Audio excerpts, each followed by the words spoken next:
গরম থেকে তৃপ্তি পেতে বাজারে চলে এসেছে সুস্বাদু তরমুজ। তবে লোকাল নয়, আসছে ব্যাঙ্গালোর এবং মহারাষ্ট্র থেকে।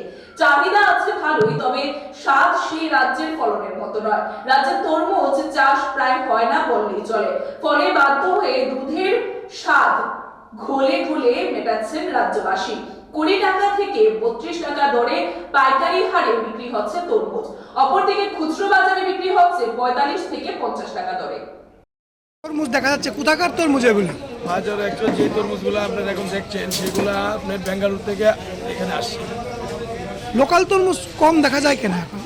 লোকালটা তো দেখুন আজ থেকে 8-10 বছর আগে তখন ছিল, কিন্তু এখন না বরাবর হয়ে গেছে। কারণ এটার একটাই কারণ, আমরা যতটুকু জানি তরমুজটা যেই মাটিতে হয় বা যেই জমিতে হয় সেই জমিতে পরপর 2 বছর বা 3 বছর হওয়ার পরে ওই মাটিতে আর তরমুজটা হয় না। তার দরুন কৃষকরা এটাতে লাভবান হয় না দেখে নতুন নতুন জায়গাও সন্ধান করে না, আর এটার দিকে নজরও দেয় না। তাদের অন্য কোনো ফসলের দিকে তারা নজর চলে যায়, তরমুজটার দিকে এত তারা টার্গেট করে না। কিরকম রেট আছে? আমাদের এখানে হোলসেলের যে রেট আছে দেখুন, আপডাউন কাঁচামাল, তো কাঁচামাল আপডাউন হয়, কিন্তু আপাতত বর্তমান যে রেটটা আছে সেটা 30 থেকে 32 টাকার মধ্যে চলছে কেজি। আর খুচরো বাজারে বিক্রি হচ্ছে কত? খুচরো তারা 40-45 এর মধ্যেই আছে রেঞ্জ।